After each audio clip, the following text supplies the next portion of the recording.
Pessoal, o negócio é o seguinte, para os vídeos não ficarem muito grandes, eu vou acabar parando, tá? A aula ela é meio longa, essa aula de introdução à fisiologia animal comparada, ela é meio longa, então eu vou tentar fazer vídeos meio curtos, então vocês vão ter que assistir os vídeos em sequência para poder entender o conteúdo, certo?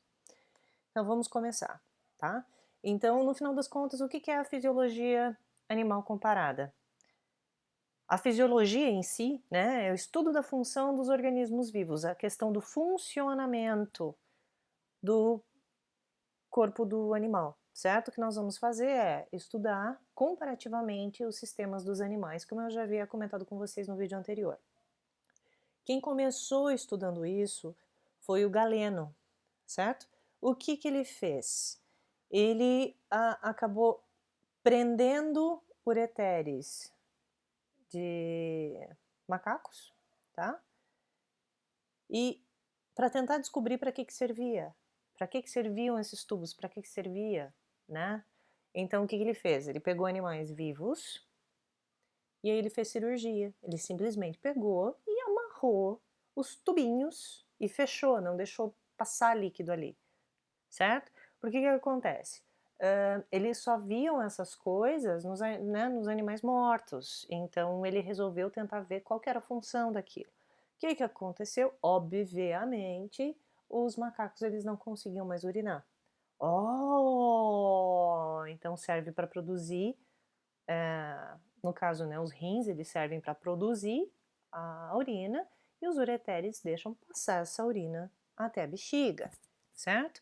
Outra coisa, ele também tinha visualizado nas carcaças os nervos, né? Aí ele pegou e ele cortou também de um porco vivo, ele cortou o nervo laríngeo do porco para verificar o que acontecia. Aí, obviamente, o porco ele não conseguia mais produzir som. Oh, é para isso que serve então, certo? Então, esse foi o começo do estudo da fisiologia animal. Obviamente, gente, quando nós falamos a respeito de processos fisiológicos, nós estamos falando de resultados evolutivos. Então, são características que vêm de longa data e que vêm sendo alterado ao longo da evolução. E, claro que tudo que acontece no corpo do animal é regido também pelas leis da física e leis da química. Então, não é porque está dentro do corpo do animal que vai acabar sendo, sei lá, no espaço sideral, certo? Então, todas as leis que se aplicam ao ambiente acabam se aplicando para dentro do corpo do animal, certo? Quando a gente fala a respeito de fisiologia, nós estamos falando de homeostase. Então, o que é a homeostase? É o equilíbrio do ambiente interno.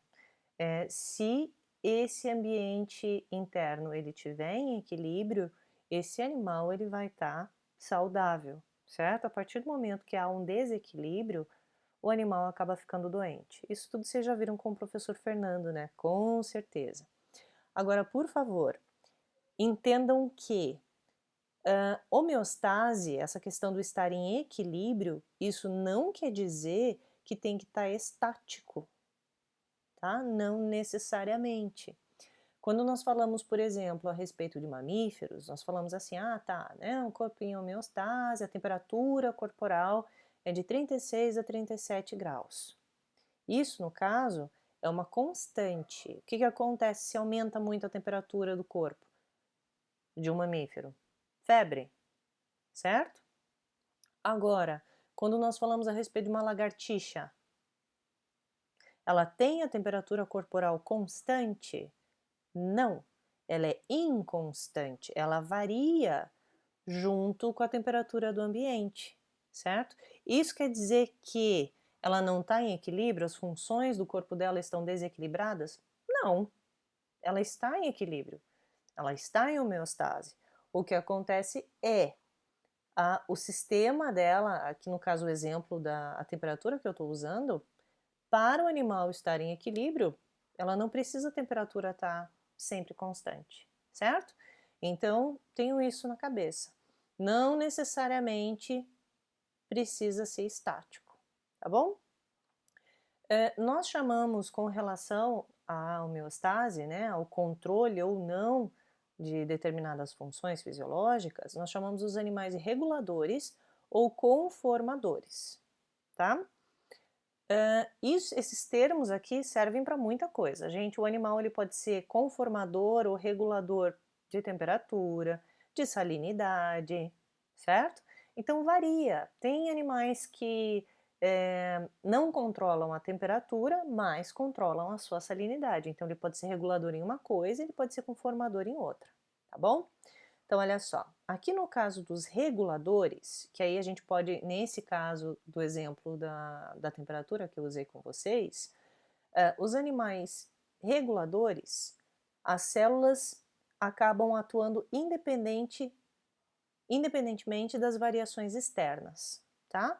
O exemplo ali é nosso dos mamíferos e a temperatura. Então, nós regulamos a nossa temperatura interna, tá? O que acontece, gente? É um custo metabólico bastante alto. É óbvio que daí é assim, as células ficam numa boa, né? Elas sempre vão estar naquela temperatura para trabalhar. Só que tem um gasto energético, tem um gasto de ATP muito alto. Porque se está muito quente fora, para o corpo não absorver energia, né? O que ele tem que fazer? O mamífero, ele tem que suar, o cachorro tem que colocar a língua para fora, né?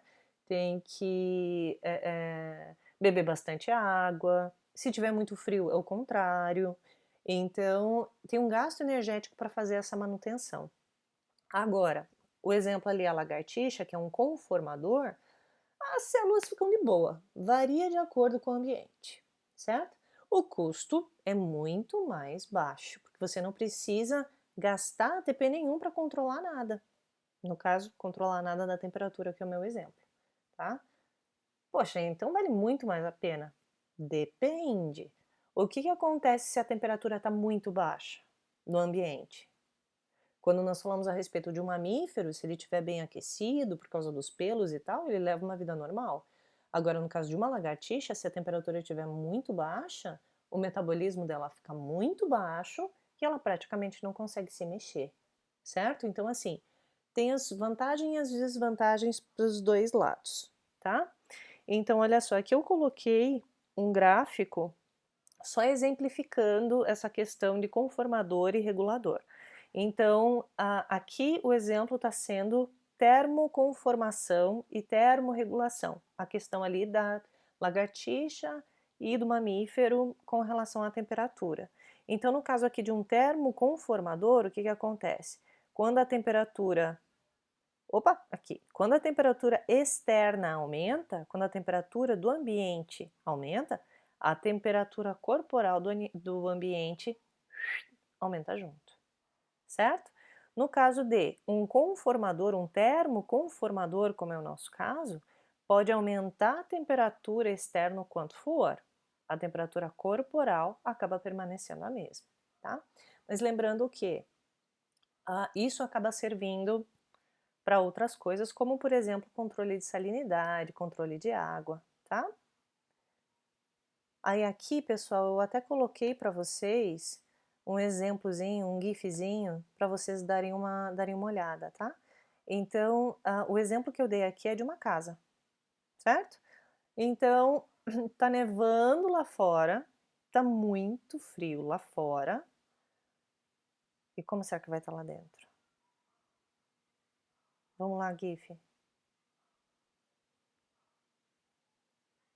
Bem, pelo visto o GIF não quer fazer mais nada além disso, né?